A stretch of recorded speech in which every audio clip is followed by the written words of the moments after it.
বিষ্ণু বলেছেন এই আল হাইয়ুল কাইয়ুম এটা হচ্ছে ইসমে আজম। এটা কি?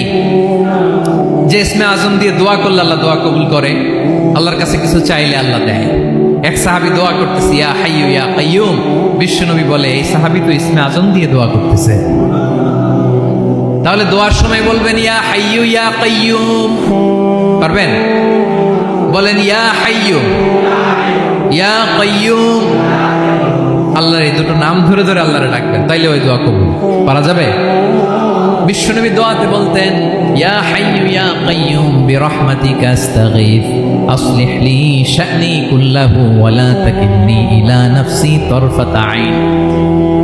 ও হাইয়ু ওয়া কাইয়ুম, ও শাশ্বত চিরঞ্জীব আল্লাহ, আসলিহ লি শা'নি কুল্লাহ, আমার সব কিছুকে আপনি ফিক্স করে দেন, ঠিক করে দেন। এক পলকের জন্য, এক চোখের পলকের জন্য আমার কোনো কাজ আপনি আমার উপর ছেড়ে দিয়েন না, সব কাজ আমি আপনার কাছে সুপর্দ করে দিলাম। সুবহানাল্লাহ পড়ে। তাহলে দুই নাম্বার কথা, আল্লাহ শুধু আমাদের ইলাহি নন, তিনি হচ্ছেন আল হাই, চিরঞ্জীব, তিনি হচ্ছেন আল কাইয়ুম, নিজেও স্বয়ং সম্পূর্ণ, অন্যকেও রক্ষণাবেক্ষণ করেন। আলহামদুলিল্লাহ পড়েন।